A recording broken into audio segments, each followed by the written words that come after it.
जय जगन्नाथ सांग मैंने देखते आज हूँ विश्व पणा संक्रांति समस्त मो तरफ हार्दिक अभिनंदन। ओडिया वर्षर नववर्ष पणा संक्रांति आरंभ हुए। आउ देखु आज आमर पणा कि प्रस्तुत सारी छेना कदली नड़िया आंब एपरी रूपे पणा आमर प्रस्तुत होती। बर्तमान पणा आमर चौरा दिहब होम भी चली बर्तमान आमर देखु आउपटे भाईना आमर चौरे ठेकी बंधा हाँपाई सब कार्यक्रम चलती। आमर ठेकी बंधा हम एमती कदली पाटुंगारे सिक्का कराई हुए।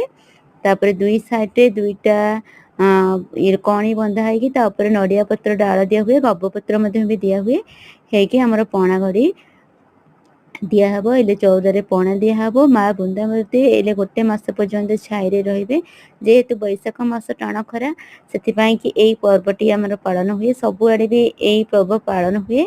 आउ यही पणा संक्रांति रे अनेक जगह कालीसी मैंने झामुरे चली था। जेहेतु आमर काकटपुर आम अच्छु बास कर काकटपुर माँ मंगला पाखे काली माँ मंगला झामु यात्रा हेब। देखु ये बर्तमान आमर पणा दिहब। आपण मैंने किपरि आपण मान ये गाँव में पणा संक्रांति पालन कल वीडियो रे शेयर कर कमेंट रे जनइब रही। जदि वीडियो भल लगी तो शेयर करेंगे सब्सक्राइब करने को भूलिए ना। एपरी नुआ नुआ वीडियो मुझे नहीं आसबि रही। जय जगन्नाथ जय माँ मंगला।